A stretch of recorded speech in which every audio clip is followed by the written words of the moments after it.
Улуу жибек жолундагы коммерциялык сырлар.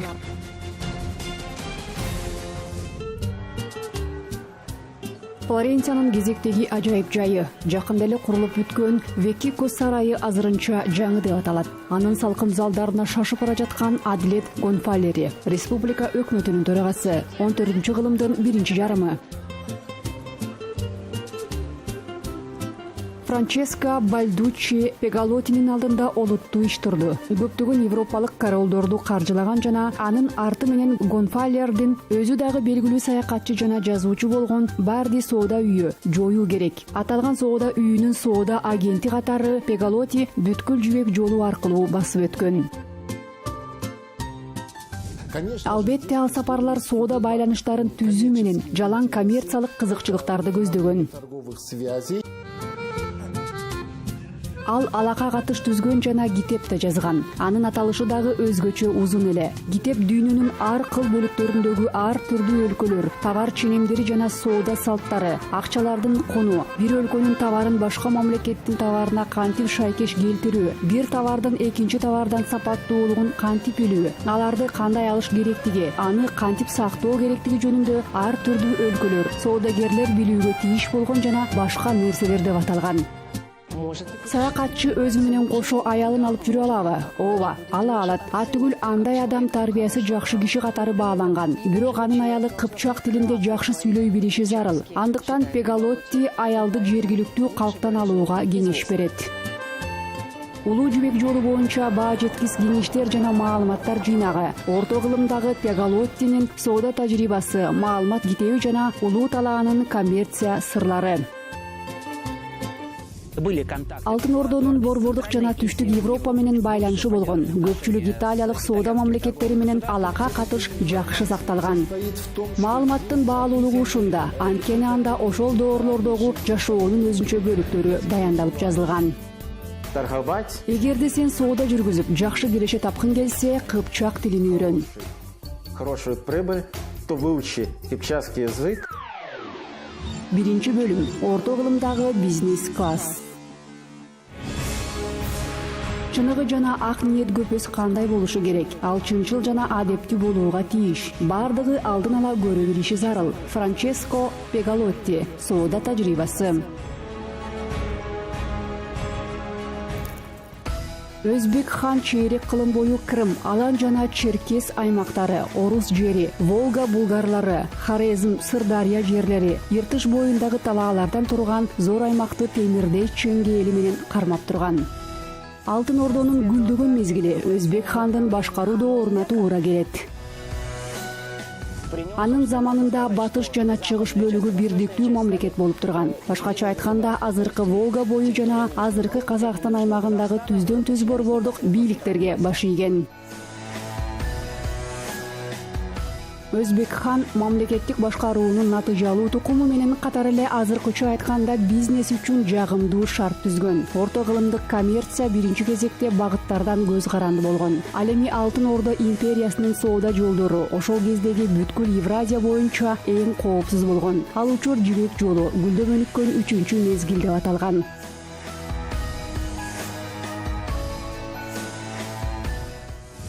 Ал Алматыны кыйгап өтүп, Таразга, Отырарга чейин жеткен. Мисалы, андан ары Сырдарья жээгиндеги Сыганак, Сауран шаарлар аркылуу Хорезмге чыккан. Хорезмден Мангышлакка, Мангышлактан Жайыктагы Сарайшыкка, андан соң Хаджи Тархан сарайга жеткен.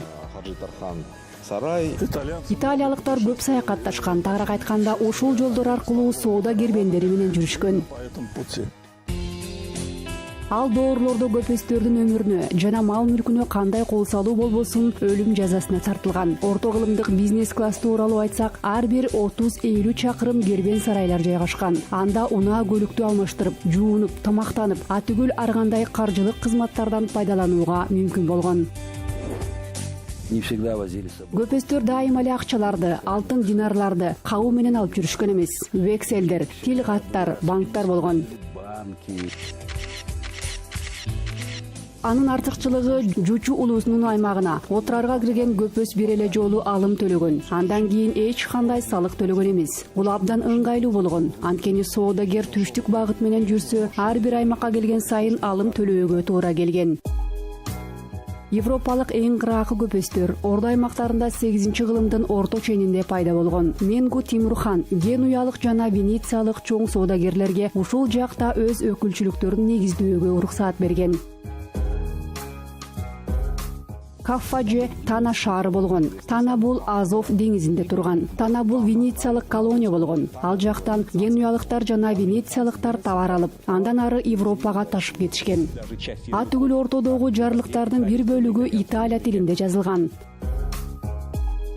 Керектүү маалыматтарды билгендерге бул жибек жолу чындап алтын менен төшөлгөндөй эле. Зор көлөмдөгү товар жүгүртүлүп, жүздөгөн эсе киреше түшкөн. Анда ийгиликтүү ишкерлердин элеси, коммерция салттарын жана соода техникасын жакшы билген жигердүү италиялык болуп саналган. Экинчи бөлүм. Флоренциялык саякатчы. Пегалоттинин ысымы биринчи жолу 1310-жылы Барди соода үйүнүн төлөм документтеринде пайда болот. Коммерциялык агент карьералык баскычтардан тез көтөрүлөт. 2 жылдан кийин Франческа өзүнүн биринчи саякатына жөнөйт. Алгач Антверпен, андан соң Лондон, Кипрге барат. Флоренциялык саякатчы Алтын Орду аймагына кайсыл жылы келгени белгисиз.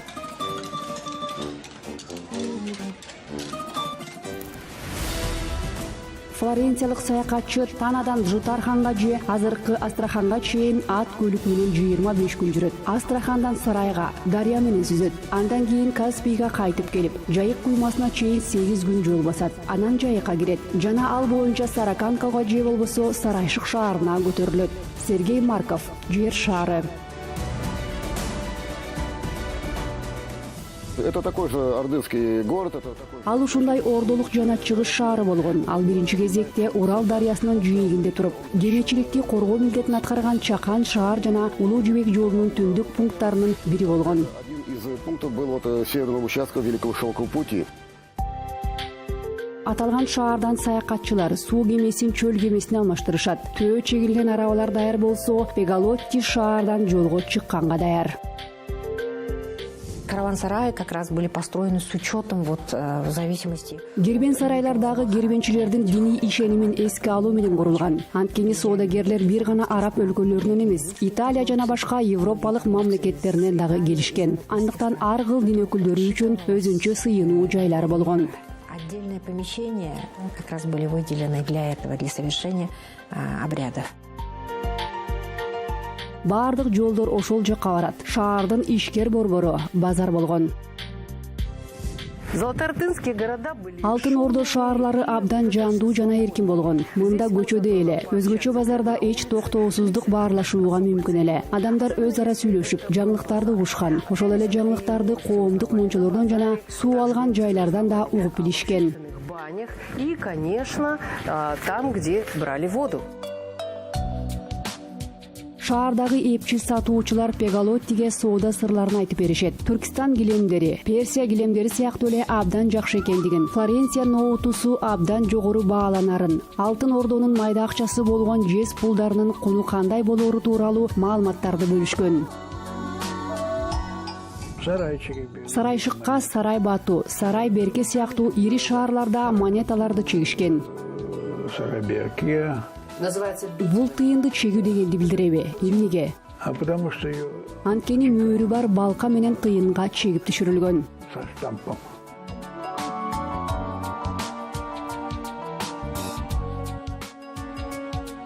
Өзбек хандын башкаруусу убагында Ордодо туруктуу акча тутуму калыптанган. Жез, күмүш, алтын монеталар 20дан ашык шаарга чегилип чагылдырылган. Атүгүл атайын адистик сериялар, мисалы астрологиялык тыйындар чыгарылган. Утка. Өрдөк, 6 кырдуу жылдыз, 12 жыл циклинин баардык жандыктары, 2 баштуу бүркүт, мисалы эгиздердин белгиси болгон. Двуглавый орел, например, это символ созвездия близнецов. Жыйналган маалыматтарды Пегалотти жолдо катары иреттеген, баарын пункттар боюнча тактап жазат. Марко Поло сыяктуу мифтик жандыктар жана элдерди кошкон эмес. Ар бир товардын салмак ченеми, ал ченемдер италиялык ченем менен кантип шайкеш келет, бажа жыйымдары, кайсыл акча жүгүртүүдө бар жана башкалар тууралуу жазат. Алтын Ордонун өзүнүн ченеми түшүнүгү болгон. Ал эми генуялыктарда башка, Венеция өлчөм бирдиги өзүнчө эсептелген. 3-бөлүм. Саякатчыларга кеңеш. Кийиз арабада азыркы поезддеги купе сыяктуу эле уктап, түштөнүп жана иштери менен алектенүүгө мүмкүн болгон. Арабакеч Яксарттагы Сал өткөлүнө келип токтогонго чейин араба менен кумдуу жол аркылуу 40 күн жол жүрдүк. Аркы өздө чоң кала Отраренин дубалдары көрүнүп турду. Саякатчы байыркы шаардын аталышын өзүнө ылайык ушинтип өзгөртүп алган. Ракип Насыров байыркы соода жолдору менен.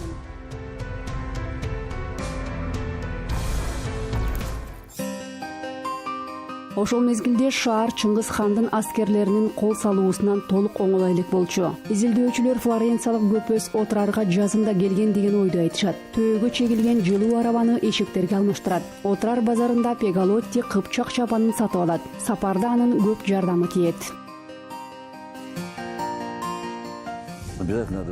Жолго сөзсүз түрдө жергиликтүү жашоочулардан ашпозчу аялды алуу керек. Көп сүйлөбөгөнү жакшыраак. Баары эсептелген. Товардын баасы, кездемелердин наркы, жүк ташуучу көлүк, жолго канча акча алуу керектиги алдын ала такталган. Вьючные животные. Вот какие деньги с собой надо было брать.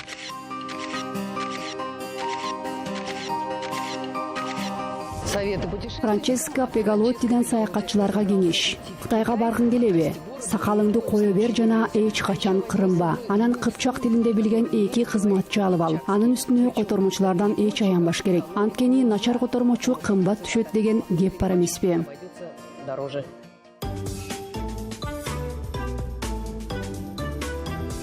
Бул сапарды ал өзүндө Флоренцияда жазган. Саякаттап жүрүп өз тажрыйбасында өнөктөштөргө урмат көрсөтүү жөнүндөгү сакал мурутка да байланыштуу болоорун аныктаган. Котормочунун маанисин да билген. 2 айдан кийин ал жергиликтүүлөр менен баарлаша баштайт. Алар аракетчил чет элдиктерден эч качан жардамын аяшкан эмес.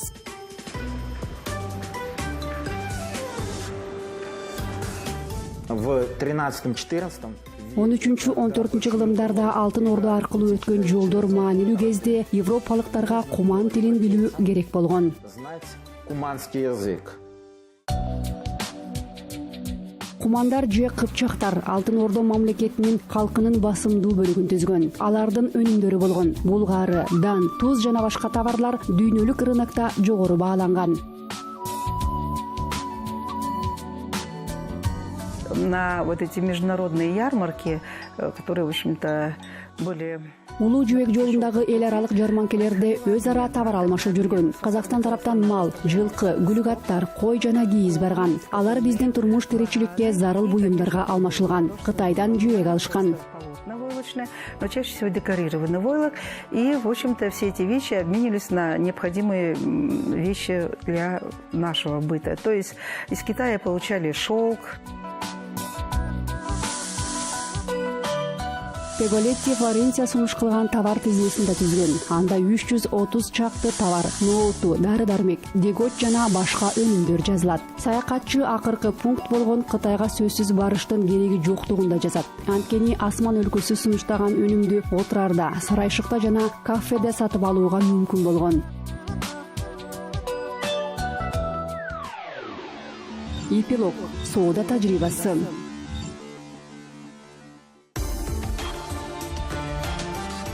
Басма түрүндө жазылган 383 барактан турган зор көлөмдүү эмгек. Ал өз доору үчүн баа жеткис китеп эле. Пегалоттинин соода тажрыйбасы Флоренциянын мектептеринде дагы окутулат. Бирок Италиялык республика улуу жибек жолунан венециялыктар менен генуялыктарды сүрөп чыгара албайт. Бирок Флоренциядан чыккан көптөгөн көпөстөр Пегалоттинин арты менен зор ийгиликтерге жетишет. Анын трактаттары азыр дагы тарых үчүн актуалдуу.